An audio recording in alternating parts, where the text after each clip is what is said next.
Good afternoon everyone, कैसे हैं आप सभी लोग। मैं तो आप सभी का एक बार फिर से तहे दिल से स्वागत करता हूं आपके अपने परिवार बैंकिंग बाय रोजगार विदन के। प्यारे बच्चों, कमेंट करके बताएंगे आप लोगों को ये वीडियो ठीक से ऑडिबल विजिबल है। फिर अपने सेशन को यहां से करते हैं शुरू। सभी को नमस्ते, नमस्कार, राधे राधे, जय श्री राम। बेटा आप सभी को ये वीडियो ठीक से ऑडिबल विजिबल है। चलिए, आपके कमेंट्स बार बार नीचे चले जाते हैं। एक सेकंड, आपके कमेंट्स को जो है हम थोड़ा सा ऊपर कर देते हैं। अभी ठीक है। चलिए, तो करें स्टार्ट फिर सेशन को। तो ये आप लोगों की बेटा चौपाल बैच की क्लास है। इंग्लिश आपका सब्जेक्ट चल रहा है और इसमें आज हमारी वर्क की 4th क्लास है। इससे पहले हमने वर्क की पार्ट 1, पार्ट 2, पार्ट 3 तीन क्लासेस ऑलरेडी कर ली है। तो चलिए, बिना देरी किए करते हैं शुरू फिर सेशन को। और उम्मीद है आप लोगों को सारी चीजें अच्छे से क्लियर हो रही है, हाँ कि ना। अच्छा चलिए, तो वर्क का बेटा पार्ट 1, 2, 3 यहाँ तक हो गया था। जहाँ तक हो गया है तो एक बार जो है हम कल वाली क्लास को देख लेंगे कि क्या क्या पढ़ाया था, एक बार रिव्यू, और उसके बाद फिर वापस आते हैं इसी पे, मतलब आज के इस पे टॉपिक पे। तो वर्क कल हमने यहाँ पे पढ़ा था कि स्टेटिव वर्ब में आईएनजी का यूज कैसे किया जाता है, राइट। कैसे किया जाता था, तो only in the case of non finite verb, सिर्फ नॉन फाइनाइट के ही रूप में स्टेटिव वर्ब में आईएनजी का यूज किया जाता था, क्योंकि मैंने आपको फाइनाइट नॉन फाइनाइट यहाँ पे भी बताया था, पहले भी बताया था वर्क के डे 1 में। फिर यहाँ पे हमने देखा था कि यहाँ पे फॉरगिव का फॉरगिविंग बना है, अंडरस्टैंड का अंडरस्टैंडिंग बना है। तो क्यों बना है, क्योंकि ये नॉन फाइनाइट के रूप में इस्तेमाल होता हुआ दिखाई दे रहा था। उसके बाद और आगे चलते हैं। जेरेंड और प्रेजेंट पार्टिसिपल का डिफरेंस क्या था। तो जेरेंड जो होता है बेटा वो अपना आंसर वर्ब में लेता था, और प्रेजेंट पार्टिसिपल जो है वो एक्टिविटी ऑफ नाउन यानी कि नाउन की एक्टिविटी बताया करता था, right. Good afternoon dear sir, reflexive taking verb नहीं कराया ना। अच्छा, रिफ्लेक्सिव टेकिंग वर्ब नहीं कराया, ऐसे कैसे हो सकता है बेटा। रिफ्लेक्सिव टेकिंग वर्ब मैंने स्टेटिव वर्ब से पहले कराया था। आप देखिए यहाँ पे रिफ्लेक्सिव टेकिंग वर्ब आपको दिखाता हूँ। स्टेटिव हुआ इससे पहले, ये रहा रिफ्लेक्सिव टेकिंग वर्ब, दे रहा देखो। आयुषी सिंह, आपने मुझे लग रहा है वो वाली क्लास अटेंड नहीं करी है, बट कोई बात नहीं, राइट। तो आप जो है ये वाली क्लास देख लेना, वर्ब का डे 2, वहां पे आपको मिल जाएगा रिफ्लेक्सिव टेकिंग वर्ब, ठीक है बेटा आयुषी सिंह। चलो आगे बढ़ते हैं। तो यहाँ पे हमने डे 3 में ये सब पढ़ लिया था, फाइनाइट नॉन फाइनाइट वगैरह में। नॉन फाइनाइट पे चल रहे थे और जेरेंड वर्सेस प्रेजेंट पार्टिसिपल चल रहा था। तो मैंने कल की क्लास में आपको सिखाया था जेरेंड और प्रेजेंट पार्टिसिपल की पहचान कैसी होती है। तो जेरेंड जो कि वर्ब का आंसर दे रहा था उसको जेरेंड कहा जाता है, और जो नाउन की एक्टिविटी को बता रहा था उसको प्रेजेंट पार्टिसिपल कहते हैं, राइट। यहाँ तक हो गया था बेटा। चलिए, हाँ बिल्कुल राहुल बेटा, बिल्कुल। चलो आगे चलते हैं, नेक्स्ट पे आ जाओ। तो अब यहाँ पे बेटा ये एक एरर वाला पार्ट था, इसको मैंने आपको आंसर तो बता दिया था, लेकिन ऐसा क्यों आया वो नहीं बताया था, आज बताता हूँ, ठीक है। चलो ध्यान से सुनना। मैं ये मान के पढ़ा रहा हूं कि आप लोगों ने इससे पहले की यानी कि कल वाली क्लास देखी है ना। कल वाली क्लास आपने देखी है, मैं ये मान के पढ़ा रहा हूं, ठीक है। चलो आप सुनो ध्यान से। जैसे मैंने कहा कि स्मोकिंग स्मोकिंग इज या आर बैड, स्मोकिंग इज या आर बैड, ठीक है। ये कहा हमने सेंटेंस में, राइट। अच्छा, अब ये बताओ स्मोकिंग इज लगाना चाहिए आर लगाना चाहिए। तो सर इज लगाना चाहिए, क्योंकि स्मोकिंग इज बैड बोलते हैं, कभी भी ये तो नहीं बोलते स्मोकिंग आर बैड, ठीक है। तो इसका मतलब हमें एक बात तो समझ में आ गई कि सर ये जो स्मोकिंग था, जो कि हमारा जेरेंड था, तो ये हम अपने बाद वर्ब कैसे लेता है सर, सिंगुलर फॉर्म में लेता है। कौन सा लेता है बेटा, तो सिंगुलर फॉर्म में लेता है। तो हमने ये देखा कि जो जेरेंड होता है वो हमेशा अपने बाद जो वर्ब लेगा, जेरेंड के बाद जो भी वर्ब आएगा हमेशा वो सिंगुलर के फॉर्म में आएगा, ठीक है। जेरेंड के बाद हमेशा वर्ब सिंगल फॉर्म में आएगा। इसको नोट कर लेंगे एक बार, जेरेंड के बाद वर्ब हमेशा सिंगल फॉर्म में आना चाहिए। चाहे तो एक और एग्जांपल से बताता हूं। स्मोकिंग किल्स होता है या स्मोकिंग किल होता है, बताओ। स्मोकिंग किल्स या स्मोकिंग किल। तो ये तो बोलता है ना स्मोकिंग किल्स, है ना, स्मोकिंग किल्स, ठीक है। यानी कि वर्ब सिंगुलर लगाना है तो इसलिए हमें किल्स लिखना पड़ता है। आपको पता ही होगा कि सिंगुलर है तभी किल्स लिखा है, प्लूरल होता तो किल होता। जैसे शी गोज, एस लग जाता है ना, सिंगुलर होता है तो शी गोज, ही गोज, है ना, ऐसे करके। तो यहाँ पे जो आपके पास स्मोकिंग लिखा था बेटा, ये जेरेंड है, ये स्मोकिंग आपका जेरेंड है। तो जेरेंड अपने बाद वर्ब हमेशा सिंगुलर लेता है, तो सिंगुलर लेता है, तो इसी वजह से इस क्वेश्चन पे आ जाओ। यहाँ पे लिखा था रनिंग कीप अस, तो यहाँ पे कट जाएगा कीप्स हो जाएगा। Running keeps us fit and fine, यानी कि जो रनिंग होता है वो हमें फिट और फाइन रखता है, ठीक है। बिल्कुल बेटा, रनिंग हमें फिट और फाइन रखता है, ठीक है। क्या पूछना बेटा, स्टक हो रहा है बीच बीच में। नहीं नहीं, ऐसा होता तो बाकी बच्चे भी बता रहे होते, ऐसा तो नहीं होना चाहिए। सर कैसे हो रहा है बेटा, बीच में डिस्टर्ब हो रहा है क्या, क्लास रुक रहा है क्या। आज नहीं होना चाहिए, बहुत मन से पढ़ाता हूं मैं, और क्लास में जो टेक्निकल इश्यूज आती है इस वजह से पूरा का पूरा मतलब खराब हो जाता है पढ़ाना। चलो, तो यहाँ पे आपको पता चल गया कि कीप की जगह पे कीप्स क्यों लिखा है, सब कुछ क्लियर हो गया है, शाबाश। अब मैं आगे चलता हूं। तो अब यहाँ पे बातें हैं इसके क्वेश्चंस किस तरीके के एग्जाम में आते हैं। देखिए बेटा, लिखना, her grandfather didn't like me dancing with her, ठीक है। एक ही एग्जाम्पल हुआ, और एक और देता हूं, यानी दूसरे पेज में दूंगा, क्योंकि वो तो एक्सप्लेन करने में पूरा पेज लग जाएगा ना। दूसरे पेज में देता हूं अगला क्वेश्चन, लिखना, his grandmother was walking with the help of walking stick as walking improve her health, ठीक है। तो यहाँ पे हमने दो क्वेश्चंस दिए। सर हो रहा है, वीडियो रुक रही है, वॉइस सही है, ओके ऐसा ही क्या। हाँ बिल्कुल अभिमन्यु, बिल्कुल बिल्कुल बेटा बेटा बिल्कुल। सर बीच बीच में हो रहा है, ओके। अब मैं क्या कहूँ यार, ज़्यादा हो रहा है क्या हल्का फुल्का हो रहा है, थोड़ा बहुत ही हो रहा है, बफरिंग या बहुत ज़्यादा है, मतलब पढ़ने लायक है। चलो, जिन्हों कह रहा है हो तो रहा है बफरिंग बट चलेबल है, मतलब चलने लायक है चलेबल है कार्टून। यहाँ पे her grandfather did not like me dancing with her, ये सेंटेंस है बेटा, इसको कैसे ठीक किया जाएगा, कैसे यहाँ पे इसको सही करेंगे हम, ठीक है। सुनना बेटा ध्यान से। यहाँ पे हर ग्रैंडफादर ये हो गया हमारे पास सब्जेक्ट, ठीक है। डिड नॉट लाइक, ये हो गया हमारा वर्ब, हाँ कि ना, ये वर्ब हो गया। हर ग्रैंडफादर सब्जेक्ट हो गया, डिड नॉट लाइक हमारा वर्ब हो गया कि उसके ग्रैंडफादर को पसंद नहीं है। सर क्या पसंद नहीं है, तो यहाँ पे आ जाएगा डांसिंग। क्या पसंद नहीं है, व्हाट का आंसर दे रहा है, तो ये व्हाट का आंसर दे रहा है। इसका मतलब ये जो डांसिंग है ये जेरेंड हो गया कि उसके ग्रैंडफादर को क्या पसंद नहीं है, डांसिंग, तो ये आपका जेरेंड हो गया। जेरेंड का मतलब नाउन, कल ही बताया था मैंने आपको, है ना, जेरेंड का मतलब होता है नाउन। जेरेंड बोले तो नाउन। अब यहाँ पे आपको ये कंफर्म तो हो गया कि जो डांसिंग है ये हमारे पास क्या है, तो नाउन के रूप में लिखा हुआ है। तो अब यहाँ से अब छोटा सा एक लॉजिक सोचो, दिमाग लगाओ कि नाउन से पहले क्या आता है। क्या नाउन से पहले हम प्रोनाउन लगाते हैं कभी भी? क्या नाउन से पहले प्रोनाउन आता है? नहीं आता सर। नाउन से पहले प्रोनाउन का यूज नहीं होता है, नाउन से पहले एडजेक्टिव का यूज होता है। ठीक है, नाउन से पहले एडजेक्टिव का यूज होता है। अगर आप लोगों ने एडजेक्टिव की क्लास देखी है तो आपको अच्छे से कनेक्ट कर पा रहे होंगे। ठीक है, हाँ, बहुत आसानी से आप कनेक्ट कर पा रहे होंगे कि कैसे करना है। तो नाउन से पहले प्रोनाउन नहीं आता, नाउन से पहले एडजेक्टिव आता है। तो यहाँ पे सर हमारे पास मी लिखा हुआ है, मी क्या होता है, एक प्रोनाउन होता है सर, तो प्रोनाउन नहीं आना चाहिए, तो हमें तो एडजेक्टिव चाहिए, और एडजेक्टिव क्या होता है, मी का माई हो जाता है, तो यहाँ पे माई आ जाएगा। अच्छा, यहाँ पे मैं 1 मिनट के लिए रुक करके कुछ मैसेज देना चाहता हूँ बच्चों के लिए जिन्होंने बैच को अभी हाल ही में ज्वाइन किया। आप में से कोई ऐसा स्टूडेंट है जिसने भी हाल ही में बैच को ज्वाइन किया है, ज़्यादा पुराना नहीं है, अभी थोड़े दिन पहले ही ज्वाइन किया है। आप में से अगर कोई ऐसा स्टूडेंट है तो मैं ये मैसेज उनके लिए है, ध्यान से सुनना। मेरे पास कल टेलीग्राम के थ्रू कई मैसेजेस आए कि सर हमने चौपाल बैच अभी हाल फिलहाल में ज्वाइन किया है, तो सर समझ में नहीं आ रहा हम कैसे पढ़ें। तो मैंने सोचा कि जेन्युइन क्वेश्चन है इनका, तो मुझे लगा कि क्लास में भी इस बात को बता देना चाहिए ताकि उनको भी थोड़ी हेल्प हो जाए। तो अब ध्यान से सुनो, जिसने इस बैच को बीच में ज्वाइन किया है तो वो कैसे पढ़ाई करें। अब देखो यहाँ पे मेरा टॉपिक अभी चल रहा है बेटा वर्ब का चौथा दिन है आज। तो आपको क्या करना चाहिए कि वर्ब का डे 1, डे 2, डे 3, ठीक है, वर्ब का ये तीनों क्लास सुबह शाम दोपहर रात कभी भी टाइम निकाल करके खत्म करो। ठीक है, तो आपको ये क्लास अच्छे से समझ में आएगी। राइट, आप मान करके चलो आपका बैच यहीं से शुरू हुआ है, वर्ब से स्टार्ट हुआ है आपका बैच। ठीक है, और आप टीचर के साथ साथ कंटिन्यू करते रहो।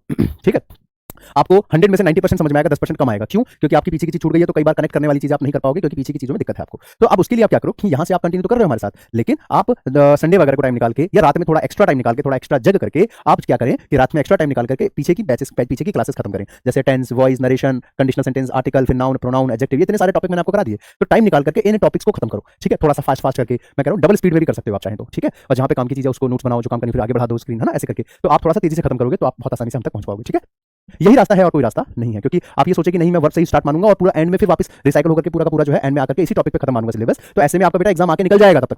तो आप अपने एग्जाम को भी तो ध्यान में रखो ना कि जून में फॉर्म आएंगे, जो अगस्त के आसपास आपका एग्जाम है। ठीक है, तो आप उस चीज को ध्यान में रखते हुए अभी से जैसे मैं बता रहा हूँ वैसे तैयारी करो। ठीक है, थोड़ा एक्स्ट्रा मेहनत करना पड़ेगा, वो मैं मानता हूँ, थोड़ा ज्यादा करना पड़ेगा। चलो, तो मैं क्या बता रहा था, मैंने आपको ये कहा बेटा कि आप लोगों को नाउन से पहले प्रोनाउन नहीं लगाना था, तो नाउन से पहले प्रोनाउन गलत था। नाउन से पहले हमको क्या चाहिए, एडजेक्टिव। तो एडजेक्टिव आपका मी तो नहीं होता ना, मी का एडजेक्टिव क्या होता है, माई। तो आपने क्या लगा दिया फिर, माई। ध्यान रहेगा। अच्छा, अब आप कहेंगे सर ये माई एडजेक्टिव कैसे है, चलिए मैं आपको बता देता हूँ माई एडजेक्टिव कैसे होता है बेटा।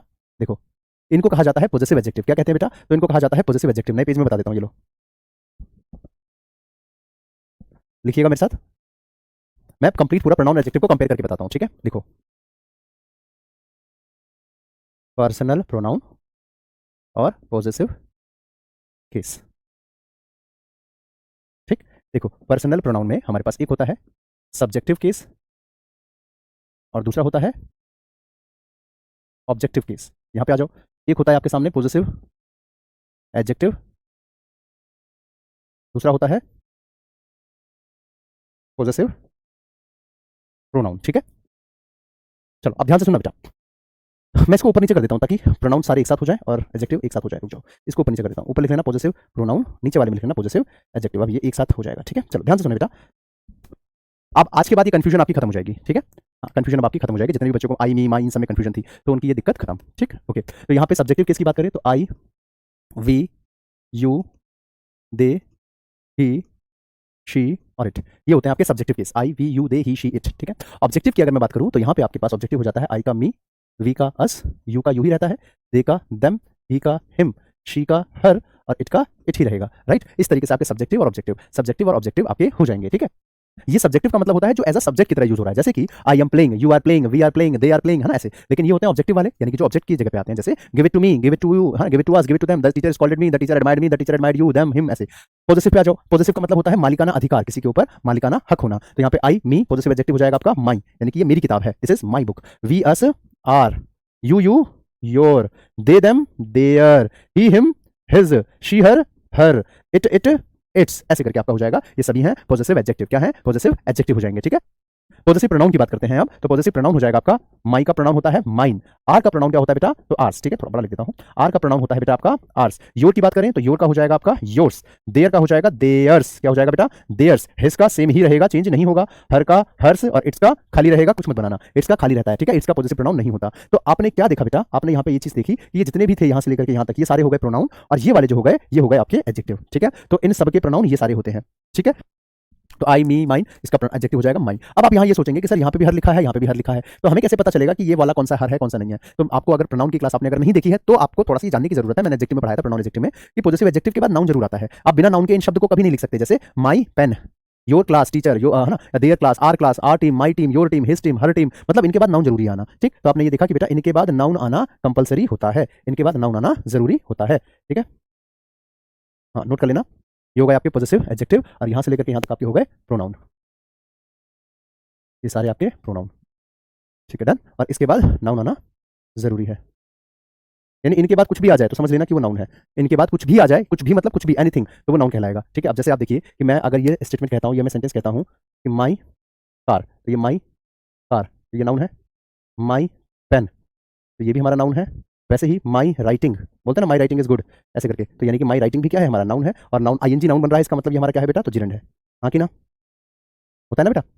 माई कार अगर नाउन है कार, माई पेन में पेन नाउन है, वैसे ही माई राइटिंग में राइटिंग भी तो नाउन ही होगा। जैसे हम बोलते हैं माई राइटिंग इज गुड, तो यहाँ पे इसका मतलब हो गया कि राइटिंग हमारा नाउन था, ठीक है। योर राइटिंग इज पुअर, तो वहाँ पे योर राइटिंग बोलते हैं ना, ऐसा करके सेंटेंस आपने बचपन से बोला होगा कई बार, लेकिन नोटिस नहीं किया कि वो सारे हमारे क्या थे, तो जिरंड थे, ठीक है। तो आईएनजी जब नाउन के रूप में बनता है तो उसको जिरंड कहते हैं, ध्यान रहेगा, बोलो यस और नो, जल्दी से बताइए बेटा, हाँ या ना। चलो, तो वैसे यहाँ पे देखो, जब माई राइटिंग हो सकता है, माई राइटिंग हो सकता है, योर राइटिंग हो सकता है, तो माई डांसिंग क्यों नहीं हो सकता, तो माई डांसिंग आ गया, तो यहाँ पे my writing, my dancing, gerund यानी कि नाउन। सबको क्लियर हुआ, जल्दी से बताइए, अगर क्लियर हो गया है तो बोल दो यस सर, 100% क्लियर, और अगर कोई डाउट है तो बोल दो यस सर यहाँ पे डाउट है, तो मैं बता दूंगा आपको। जल्दी से मुझे को कमेंट करके बताइए, जल्दी सारे बच्चे,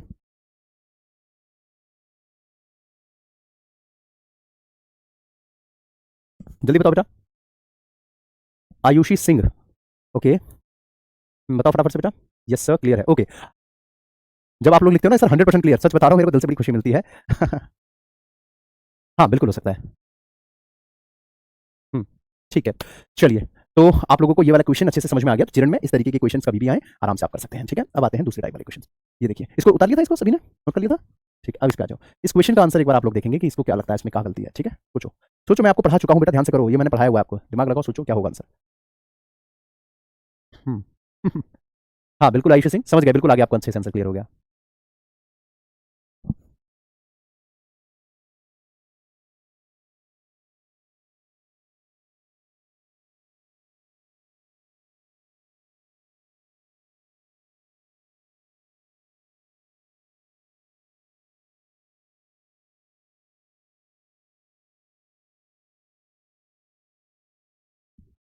हो गया, नहीं आया आंसर, चलो मैं बता देता हूँ। देखो यहाँ लिखा है बेटा, her grand mother, sorry his grand mother was walking with the help of walking stick as walking improve his health, her health. तो यहाँ पे देखो हमारे पास 3 बार वॉकिंग लिखा है शब्द, यहाँ पे भी वॉकिंग है, यहाँ पे भी वॉकिंग है, और यहाँ पे भी वॉकिंग है, 3 बार लिखा हुआ है वॉकिंग वॉकिंग वॉकिंग। तो यहाँ पे गड़बड़ क्या है बेटा, हम्म यहाँ पे गड़बड़ ये है, आप इस सेंटेंस को एज तक मिटा के पढ़ लो, ठीक है। क्या करो, यहाँ तक हटा के पढ़ लो, क्या बना सेंटेंस, वॉकिंग इंप्रूव हर हेल्थ, ये तो बना वॉकिंग इंप्रूव हर हेल्थ। वॉकिंग जो है यहाँ जिरंड है, जिरंड है ना, वॉकिंग सिर्फ इतना पढ़ो, वॉकिंग इंप्रूव हर हेल्थ, तो ये जिरंड है। और आपको पता है कि जो जिरंड होता है ये अपने बाद कैसा वर्ब लेता है, हमेशा सिंगुलर वर्ब लेता है। तो सिंगुलर कैसे होगा, इंप्रूव की जगह पे इंप्रूव हो जाएगा, इंप्रूव हो जाएगा, इंप्रूव हो जाएगा। आपको समझ में आ गया। क्या कह रहे हैं आयुषी, अच्छा, हाँ टेलीग्राम पे बेटा जरूर आप लोगों के मैं रिप्लाई करता हूँ, बिल्कुल। आप एक काम करना, मेरे को ना दोबारा से मैसेज कर दीजिएगा, ठीक है। अगर किसी भी बच्चे का डाउट, अगर मतलब मैंने अगर रिप्लाई नहीं किया हो टेलीग्राम पे, आप मुझे आयुषी आप मेरे को फिर से मैसेज भेज दीजिएगा, मैंने देखा नहीं होगा शायद, हो सकता है। आप यहाँ पे काम किया कीजिए ना, ग्रुप में हमें मैसेज करके ना @ ऐसे करके डाल दिया कीजिए, @ आके मैं तो मेरे को टैग हो जाएगा, तो मैं खुद देख लूंगा, ठीक है। आपने पर्सनली किया होगा तो हो सकता है इसलिए नजर नहीं गई, आप एक बार दोबारा मैसेज कर दीजिएगा 6 बजे के आसपास, तो मैं तब देख लूंगा, ठीक है। हाँ पक्का आयुषी 100% रिप्लाई कर देंगे, ठीक है। अच्छा यहाँ दो आयुषी है, तो कहीं वो ये सोचे कि सर मैंने तो पूछा ही नहीं, या दूसरी एक और है सेम नाम से दो बच्ची आयुषी आयुषी। चलो हो गया, आगे चले। तो इंप्रूव क्यों आया समझे आप, इंप्रूव फिर से बता दूं, देखो अभी मैंने पीछे आपको ये वाला कॉन्सेप्ट समझाया था, अभी दिखाता हूं आपको ये वाला, देखो यहाँ ध्यान करो। मैंने आपको बोला था running keeps us fit and fine, तो कीप का कीप्स क्यों किया था, क्योंकि जिरंड है, सिंगुलर वर्ब लेगा, तो सिंगुलर लेगा तो कीप्स होना चाहिए था, क्योंकि कीप तो प्लूरल होता है, कीप सिंगुलर होता है। जैसे यहाँ पे हम कहते हैं स्मोकिंग किल्स, ना कि स्मोकिंग किल, है ना, स्मोकिंग किल्स होता है, ना कि स्मोकिंग किल बोला जाता है, ठीक है। उसी तरीके से यहाँ पे जो क्वेश्चन था, वॉकिंग इंप्रूव्स ना कि इंप्रूव, वॉकिंग इंप्रूव्स होता है ना कि इंप्रूव होगा, ठीक है। चलो क्लियर हुआ। अब यहाँ पे मेरे प्यारे बच्चों देखो 2 बार और वॉकिंग लिखा हुआ है, यहाँ पे भी वॉकिंग है और यहाँ पे भी वॉकिंग है। अब मेरा सवाल आपसे है कि बताइए वॉकिंग क्या है, यहाँ पे जिरंड है या प्रेजेंट पार्टिसिपल है या क्या है, बताओ जल्दी से, ठीक है। यहाँ पे ये वाला बताओ, ये वाला बताओ, ये तो मैं बता चुका हूँ आपको, इन दोनों का और बताओ जरा, फटाफट बताओ, बोलो बोलो बोलो बोलो बोलो, टेल टेल। चलो आप लोगों का जब तक आंसर आ रहा है मैं आगे बढ़ता हूँ। देखो, जिरंड और प्रेजेंट पार्टिसिपल में कई बार बच्चों को कंफ्यूजन फिर भी रही जाती है इतना सीखने के बाद भी, क्योंकि कई बार जो है हमारे पास इस तरीके के वर्ड्स आ जाते हैं जिरंड के रूप में कि वहां बड़ी कंफ्यूजन हो जाती है। चलिए मैं बता देता हूं। देखो, जैसे हमने कहा ड्राइविंग लाइसेंस, ठीक है, एक है driving people, swimming pool, swimming pool, swimming costume, swimming boy, swimming boy, और laughing gas, laughing man, laughing gas, laughing man.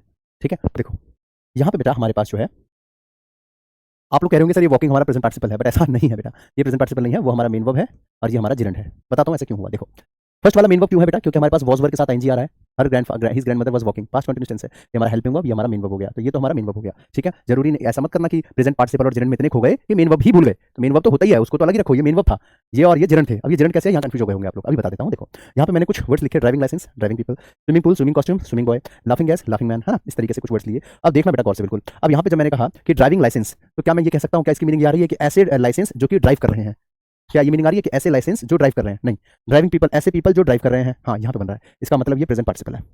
ऐसा पूल जो स्विम कर रहा है, नहीं सर। ऐसा कॉस्ट्यूम जो स्विम कर रहा है, नो सर। ऐसा बॉय जो स्विम कर रहा है, हाँ सर ये बन रहा है, ये इसकी एक्टिविटी बता रहा है। ठीक है, यहाँ पे ऐसा गैस जो लाफ कर रहा है, नहीं। ऐसा मैन जो लाफ कर रहा है, हाँ सर ये बन सकता है, यानी कि ये इसकी एक्टिविटी को बता रहा है, तो ये बन गया प्रेजेंट पार्टिसिपल, और बाकी सारे बन गए जिरंड, जिरंड, जरंड, जरंड।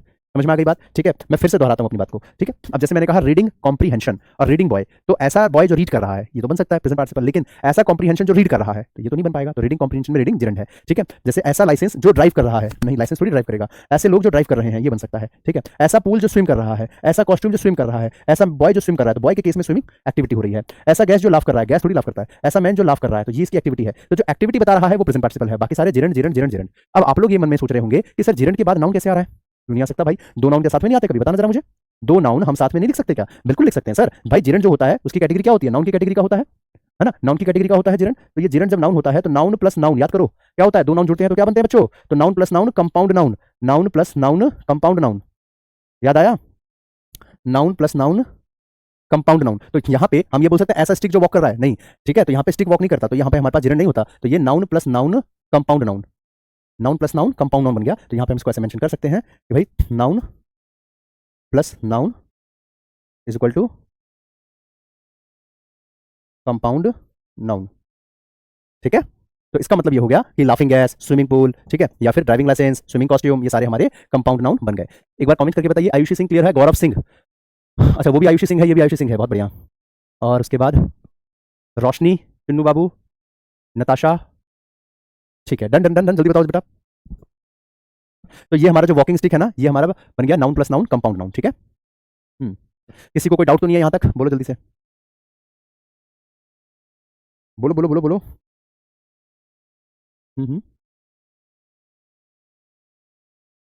चलिए शाबाश। इसके फॉर्म बेटा जून में आएंगे, जून में फॉर्म आएंगे, और इसका अगस्त के आसपास एग्जाम, मतलब जून जुलाई अगस्त, अगस्त मतलब ये है मेरे बर्थडे से पहले पहले इसका एग्जाम आपका होगा बिल्कुल। रोशनी पूछ रही है सर मेरा नाम क्यों नहीं लेते हैं? हाँ बिल्कुल बच्चे बिल्कुल। डोनम का ओके क्लियर है। गीतांजलि सर आप बहुत अच्छा समझाते हैं, thank you so much sir. Geeta Jadaun, Jadaun ji आपका बहुत बहुत शुक्रिया, गीता जाडौन, जाडौन जी बहुत बहुत धन्यवाद। ये तो आपका टैलेंट है कि आपको अच्छे से समझ में आ रहा है एक बार में। देखो एक बात मैं आपको कहना चाहूंगा, मैंने ना ये चीज़ देखी है कई लोगों के अंदर, एक ईगो वाली भावना, ठीक है, कि जिनका कंसर्न ये होता है कि देखो मैं आपको अच्छा पढ़ा रहा हूँ या मैं आपको आपके लिए मेहनत कर रहा हूँ तो मैं आप पे एहसान कर रहा हूँ। कई लोगों का ऐसा होता है कि मतलब अगर वो टीचर जो है अगर बच्चों पे मेहनत कर रहे हैं, बच्चों के लिए मेहनत कर रहे हैं, अच्छा कंटेंट दे रहे हैं या सिलेक्शन दिलाने में मदद कर रहे हैं, टीचर सिलेक्शन कभी नहीं दिलाता, याद रखना इस बात को। ठीक है, टीचर कभी भी सेलेक्ट नहीं कराता, बच्चा अपने दम पे सेलेक्ट होता है। टीचर सिर्फ अच्छा पढ़ाता है, टीचर सिर्फ अच्छा पढ़ाता है, सेलेक्ट नहीं करता। सिलेक्शन बच्चा अपने दम पे लेता है। अगर टीचर ही सेलेक्ट कराता तो जो टीचर ये दावे करते हैं कि मैं मेरे सही सेलेक्ट होगा बच्चा, मेरे सही होगा, इसका मतलब ये कि अगर वो 500 बच्चे को पढ़ा रहा है टीचर, तो 500 के 500 सेलेक्ट होने चाहिए। ठीक है, 500 के 500 सेलेक्ट होने चाहिए, लेकिन ऐसा तो नहीं होता। अगर टीचर अच्छा पढ़ा रहा है, अगर टीचर मेहनत कर रहा है, तो ऐसा नहीं कर रहा, वो उसका कर्तव्य है, वो उसकी ड्यूटी है, उस चीज़ के ही उसको पैसे मिल रहे हैं। अगर डॉक्टर हॉस्पिटल में इलाज करके मरीज को कहे कि मैं तेरे पे एहसान कर रहा हूँ, तो भाई इस बात का एहसान, भाई तुम बने ही डॉक्टर हो इसलिए ताकि तुम इलाज करो। मैं आपको छोटी सी कहानी से इसको रिलेट करता हूँ, बस 2 मिनट समय लूंगा, ठीक है, फिर वापस ट्रैक पे आ जाएंगे, परेशान मत होना, बस 1-2 मिनट का समय। आपने बचपन में श्री कृष्ण जी की वो देखी होगी, टीवी पे आता था पहले, कि जब श्री कृष्ण जी छोटे थे तो उस समय में क्या हुआ कि गोवर्धन की पूजा के लिए श्री कृष्ण जी ने गांव के लोगों को कहा कि हमें गोवर्धन पर्वत की पूजा करनी चाहिए, उसी से हमें सब कुछ मिलता है। तो लोगों ने कहा कि अगर हम गोवर्धन की पूजा करेंगे और हम जो है मतलब इंद्रदेव की पूजा नहीं करेंगे तो नाराज हो जाएंगे, ऐसा होगा वैसा होगा। तो उन्होंने कहा कि नहीं नहीं नहीं, वो उनका काम है, बारिश कराना उनका काम है भाई, उसके लिए उनको कोई पूजने की जरूरत नहीं है, आप गोवर्धन की पूजा करो। ठीक है, इंद्रदेव जो है भगवान वो नाराज हो गए और नाराज होकर के उन्होंने हद से ज्यादा बारिश कर दी कि भाई लोग बाग बह जाए, बाढ़ आ जाए, इस तरीके से। उनका कहना यह था कि भाई मेरी तुम पूजा करो, मैं तुम्हें बारिश करवाता हूँ, तुम्हारे लिए खेतों को मतलब मैं नरिश करता हूँ, तो तुम मेरी पूजा करो। ठीक है, इस तरीके से। तो ऐसे में जो है श्री कृष्ण जी ने जब गोवर्धन को अपनी उंगली में उठाया और उसके बाद जब उन्होंने देखा कि ये तो जो है विष्णु अवतार है, तब उन्होंने जब माफी मांगी इंद्रदेव जी ने श्री कृष्ण जी से, तो श्री कृष्ण भगवान ने एक बात कही और बहुत ही अच्छा मैसेज दिया, जो कि आज के टाइम पे हर इंसान तक पहुंचना बहुत जरूरी है। हर इंसान को ये पता होना चाहिए कि अगर ऊपर वाले ने आपको किसी काम के लिए बनाया है, अगर आपने कोई प्रोफेशन चुना है या आपको उसकी जिम्मेदारी दी गई है, तो आप वो जिम्मेदारी पूरी करके एहसान नहीं कर रहे हो। इंद्र भगवान को जिम्मेदारी दी गई थी बारिश की, तो वो बारिश करा करके एहसान नहीं कर रहे हैं, वो जिम्मेदारी ही उनको इस चीज की दी गई थी। वो अगर इस चीज के बदले में कहें कि तुम मेरी पूजा करो, तो मेरी पूजा करो, मैं तभी बारिश कराऊंगा, तो ये तो उनका घमंड है। घमंड तो भाई रावण का निकलेगा ना, तो ये तो उनका घमंड है कि तुम मेरी पूजा करोगे तभी मैं बारिश कराऊंगा। ऐसा नहीं होना चाहिए। आपने वो प्रोफेशन ही इसलिए चुना है ताकि आप वो काम करें। उसी तरीके से अगर हम टीचर हैं और हम अच्छा पढ़ा रहे हैं, हम आपके लिए मेहनत कर रहे हैं, हम आपको सिलेक्शन दिला रहे हैं, और हम इसका बखान करें कि देखो मैं ही सिलेक्शन दिला रहा हूं, मैं ही दिला रहा हूं, या मैं एहसान कर रहा हूं अच्छा पढ़ा करके, तो बिल्कुल नहीं है। एहसान नहीं कर रहा कोई भी। आपने प्रोफेशन इसलिए चुना था ताकि आप बच्चों का भविष्य बना सकें। ठीक है, मैंने आज तक का मेरा इतिहास रहा है, आज तक का रिकॉर्ड है कि अगर कोई बच्चा सेलेक्ट होता है और मुझे क्रेडिट देता भी है ना, तो मैं खुद ही कह देता हूं कि बेटा मेरा क्रेडिट नहीं है, आपका क्रेडिट है। अगर मेरे सही सिलेक्शन हो रहा होता ना, तो मेरी क्लास में जितने बच्चे बैठ रहे हैं सारे बच्चे सेलेक्ट हो जाते। ठीक है, सारे सेलेक्ट हो जाते। मेरा क्रेडिट नहीं है, ये क्रेडिट आपको जाता है, आपकी मेहनत थी कि आपका सिलेक्शन हुआ। समझे? तो वही चीज़ है, अगर डॉक्टर अच्छा पढ़ा के कहे कि मैं देखो डॉक्टर अच्छा इलाज करके बोले कि देखो मैं जो है अच्छा इलाज करता हूं, तो भैया तुम डॉक्टर बने ही इसलिए थे। अगर कोई बुरा इलाज कर रहा है, इसका मतलब डॉक्टर कहलाने लायक नहीं है, वो तो एक अलग चीज हो जाएगी, वो तो है ही नहीं डॉक्टर कहलाने लायक। और अगर वाकई में आप डॉक्टर कहलाने लायक हो तो आपको अच्छा इलाज आना चाहिए। अगर आप अच्छे टीचर कहलाने लायक हो तो आपको पढ़ाना अच्छा आना चाहिए। बस ये चीज़ है। ठीक है। हम्म। चलो आगे बढ़ते हैं। देखो मेरा कंसर्न यही है कि जो है इंसान को हमेशा जो है इस चीज़ का ध्यान रखना जरूर चाहिए। ठीक है, कि स्टूडेंट्स जो होते हैं वो बहुत मेहनत मतलब बहुत सारे सपने जुड़े हुए हैं। कई ऐसे स्टूडेंट्स हैं हमारे पास जिसका लास्ट ईयर चल रहा है और वो ओवरेज होने वाला है। ऐसे स्टूडेंट जब मैं देखता हूँ ना, तो मेरे को बड़ा मतलब दुख होता है कि अगर मेरी उनकी एक भी क्लास छूट रही होती है, मुझे लगता है कि यार एक भी क्लास मुझे एक्स्ट्रा देने से इसका फायदा हो सकता है, तो मैं जबरदस्ती दूंगा उसको वो क्लास। नहीं भी मन करेगा, थक रहा है फिर भी, थक गए कोई बात नहीं, फिर भी पढ़ो, जरूरी है। एसबीआई क्लर्क का जब प्री में पढ़ा रहा था, तो याद होगा बच्चों आप लोगों को कि उस समय में मॉर्निंग से मेरा नाइट तक का क्या टाइट शेड्यूल होता था। उसके बावजूद मैंने कभी 1% शिकायत नहीं करी कि बेटा मेरी तबीयत खराब हो रही है, चलो आज की क्लास कैंसिल। कभी नहीं हुआ। क्या मैंने कभी उसके लिए एहसान जताया? कभी मैंने ये चीज़ कही? कभी उस चीज़ के लिए नहीं। इससे पहले आपका एक कोई और बैच था, मुझे ध्यान आ रहा है, जब उस समय बहुत फ्लू चल रहा था दिल्ली वगैरह में, बहुत ज़्यादा लोग बीमार पड़ रहे थे, आंखें लाल हो गई थी, बहुत ज़्यादा बीमार हो गया था, मतलब खड़े होने की हिम्मत नहीं थी। लेकिन रोहित सर को मैंने कहते जब तक कि बैच खत्म नहीं होगा, जब तक इनका एग्जाम अच्छे से नहीं हो जाता, शायद नाबार्ड का था आई थिंक, जब तक इनका अच्छे से खत्म नहीं होता मैं अभी घर नहीं जाऊंगा। ठीक है, और जिस दिन एग्जाम खत्म हुआ, लास्ट आपका था, उस दिन फाइनली मैंने मार्कर छोड़ दिया कि बेटा अब इससे ज़्यादा मैं नहीं पढ़ा पाऊंगा, अब मेरी खड़े होने की हिम्मत नहीं है, मेरे को 2-3 दिन का रेस्ट चाहिए। बहुत ज़्यादा तबियत बिगड़ चुकी थी तब तक। तो फिर उसके बाद मैं घर गया, मैंने 2 दिन सोचा था, लेकिन 3-4 दिन लग गए रिकवर होने में, और फिर मैं वापस आया, पूरी एनर्जी से फिर चालू किया। ठीक है, तो ये चीज़ होनी ही चाहिए। तो जिस चीज़ का लास्ट ईयर रह रहा होता है ना, तो उसको सिर्फ अच्छा पढ़ना है। आप लोगों को ये चीज़ सोचनी ही नहीं चाहिए कि जो है मतलब देश दुनिया में क्या चल रहा है, कौन क्या सोचता है, कौन क्या कर रहा है आपके बारे में, कौन क्या कह रहा है। आपको सिर्फ और सिर्फ इतना ही करना है कि मेरे को भाई अच्छा पढ़ना है, अच्छा क्वालिटी कंटेंट मेरे को लेना चाहिए, चाहे कहीं से मिले चाहे कैसे भी मिले, मुझे सिर्फ सिलेक्शन से मतलब है। सिर्फ और सिर्फ सिलेक्शन से मतलब है। यकीन मानिए अगर आपका सिलेक्शन नहीं हुआ तो शायद हम भी आपको याद ना रखें, और अगर सिलेक्शन हो गया तो आपका फोन नंबर हमारे शायद फोन में सेव भी हो जाए। ठीक है, तो ध्यान रखिए इस चीज़ का कि दुनिया एट द एंड हर कोई सिर्फ सिलेक्शन देखता है, हर कोई, यहाँ तक कि आपके मम्मी पापा भैया दीदी पड़ोसी चाचा चाची, हर कोई सिर्फ आखिरी में आपका सिलेक्शन देख के आपको जज करेंगे कि आपका सिलेक्शन हुआ या नहीं हुआ। बस इतना ही है, समझे? चलो आगे चलते हैं। ठीक है, देखो मैंने आपको क्या समझाया बेटा यहाँ पे कि हमारे पास ये जो सब्जेक्टिव केस या ऑब्जेक्टिव केस या पॉजिटिव वगैरह था, तो ये जिरंड जो होता है ना बेटा, उससे पहले ही सब लगाते हैं, my writing, your writing, our writing, his dancing, your dancing, इस तरीके से। ठीक है। आगे चले। तो ये आपका हो गया, यहाँ तक क्लियर है सभी को? बताइए। हाँ बेटा, हिंदी बेटा इंग्लिश तो बाकी समय भी आता है, हिंदी सिर्फ आरआरबी में आता है। सिर्फ आरआरबी ही एग्जाम है जिसमें हिंदी इंग्लिश में चॉइस होती है, बाकी हर जगह इंग्लिश कंपलसरी है। चलो मैं आगे चलता हूँ। तो आप लोगों को ये क्लियर हो गया है जिरन के क्वेश्चन कैसे आते हैं और किस तरीके से इसको पूछा जाता है। आपको मैंने अच्छे से करा दिया, समझा दिया। अब इसके बाद देखो बेटा, यहाँ पे इसके बाद हमारे सामने आता है कौन सा, देखिए बेटा ध्यान से। पास्ट पार्टिसिपल एक होता है, पास्ट पार्टिसिपल, इसकी पहचान क्या थी बेटा? वर्ब की थर्ड फॉर्म, यही तो थी ना, पास्ट पार्टिसिपल वर्ब की थर्ड फॉर्म। सही बात है बेटा, मेहनत कोई नहीं देखता अगर सिलेक्शन नहीं हुआ। एक बड़ी ही ना कड़वी लाइन मैं आपके सामने बोलने वाला हूँ, ध्यान से सुनना इस लाइन को, बड़ी कड़वी सी लाइन है, हो सकता है लगे थोड़ी सी। Without success your struggle is just like a fairy tale. समझे इस लाइन को मैं क्या कह रहा हूँ? Without success your struggle is just like a fairy tale. अगर आप कामयाब नहीं है ना, तो आपकी जो जर्नी है, आपका जो स्ट्रगल है, वो सिर्फ परियों की कहानी की तरह रह जाएगा दुनिया के लिए, कोई वैल्यू नहीं उस चीज़ की। अगर आप सक्सेसफुल हो जाओगे ना, तो आप अपना जर्नी बताओगे किसी को, आप अपना स्ट्रगल बताओगे किसी को, तो सामने वाला सुनेगा, क्योंकि आप वो मुकाम हासिल कर चुके हो, सिलेक्शन आपका हो गया है। लेकिन अगर आप नहीं कामयाब हुए ना, तो उस टाइम में आप कितना भी अपना स्ट्रगल बताते रहो, कितना भी, आप कोई वैल्यू नहीं उस चीज़ की, कोई भी किसी तरीके की कोई वैल्यू नहीं। इसलिए बिना सक्सेस के आपकी स्टोरी जो है, आपका स्ट्रगल जो है, सिर्फ परियों की कहानी की तरह ही होगा, इससे ज्यादा कुछ नहीं होगा। ठीक है। चलो पास्ट पार्टिसिपल की मैं बात कह रहा था। इसमें क्या होता है? वर्ब की थर्ड फॉर्म, ये होता है बेटा वी3 के फॉर्म में। जैसे आपने देखा प्रेजेंट पार्टिसिपल में होता था वी1 प्लस आईएनजी, एडजेक्टिव की कैटेगरी का वर्ड होता था। ठीक है, ये आपका हो रहा है बेटा पास्ट पार्टिसिपल, ये भी एडजेक्टिव होगा, जाहिर सी बात है। तो चलिए कुछ सेंटेंसेस से इसको देखते हैं। ठीक है, कुछ सेंटेंसेस इसको समझते हैं। जैसे मैंने कहा कि Sumit Sumit bought bought a broken chair, Sumit bought a broken chair, Sumit ने एक ब्रोकन चेयर खरीद ली। ठीक है, एक और, he sold a torn book. अगला, a tired man was sitting under the tree. अगला, नेक्स्ट है, all the repeated questions will be discussed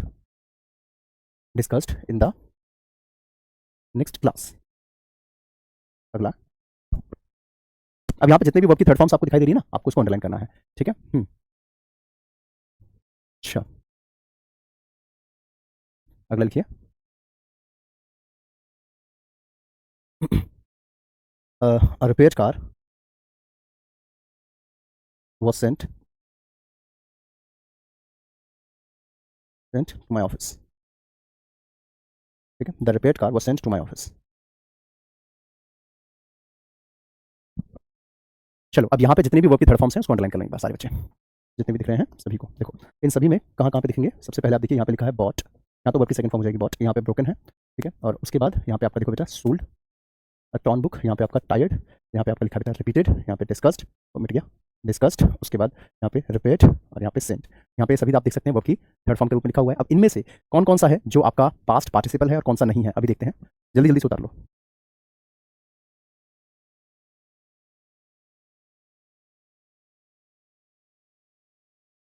जल्दी करो बेटा।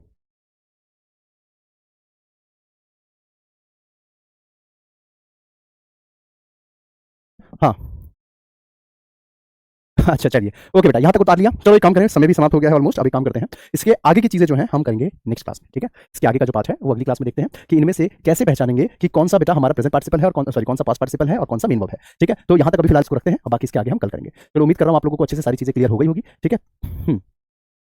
बढ़िया, तो अभी सेशन को एंड कर रहा हूँ, बाकी फिर भी अगर किसी बच्चे को कोई डाउट होता है तो वो अपने डाउट हम तक पहुंचा सकते हैं टेलीग्राम के माध्यम से, या चाहे इस नंबर पे कॉल करके आप यहाँ पे एप्लीकेशन से रिलेटेड कोई भी डाउट हो बोल देना। और सुबह 8 बजे मेरे साथ जरूर जुड़ा कीजिए बेटा बैंकिंग बाय रोजगार विदन के यूट्यूब चैनल पे, क्योंकि वो सुबह 8 बजे मैं एडिटोरियल पढ़ाता हूँ जो आप सभी के एग्जामिनेशन के लिए बहुत जरूरी होता है, बहुत ज़्यादा इंपॉर्टेंट होता है। सुबह 8 बजे वाली जो क्लास होती है अभी से लेना स्टार्ट कर दो, क्योंकि जो बच्चा उसको अभी से नहीं अटेंड कर रहा है ना, आने वाले टाइम में उसको बहुत ज़्यादा दिक्कतें आएंगी, क्योंकि जब मैं कॉम्प्रिहेंशन तक पहुंचूंगा तब मैं आपको कहूंगा कि बेटा रीडिंग सेक्शन आपको आता होना चाहिए, ठीक है। तो आप कहोगे सर हमें तो बिल्कुल रीडिंग आती नहीं है, तो इसलिए अभी जरूरी है कि कम से कम अभी से आप एडिटोरियल पढ़ो, वहाँ से रीडिंग राइटिंग सेक्शन आपका स्ट्रांग होना शुरू हो जाएगा, ताकि जब मैं रीडिंग कॉम्प्रिहेंशन तक आऊंगा इस वाले बैच में तो आपको पहले से रीडिंग आती होगी, ठीक है। तो सुबह 8 बजे रोज, अगर किसी वजह से आप सुबह 8 बजे नहीं अटेंड कर सकते कोई भी रीजन की वजह से, तो आप उसको रिकॉर्डेड देखा करो, लेकिन कमेंट जरूर किया करो, उसमें रिकॉर्डेड देख के कमेंट कर दिया करो कि मैं ये वीडियो डेली देखता हूँ या डेली देखती हूँ बट लाइव नहीं दे पाते, इस तरीके से, ठीक है। चलो, अभी सेशन को एंड करता हूँ, मिलता हूँ नेक्स्ट क्लास में कल सुबह 8 बजे एजुटोरियल एनालिसिस की क्लास में, तब तक के लिए bye, keep learning, keep growing, Jai Hind, जय भारत, लव यू, बाय।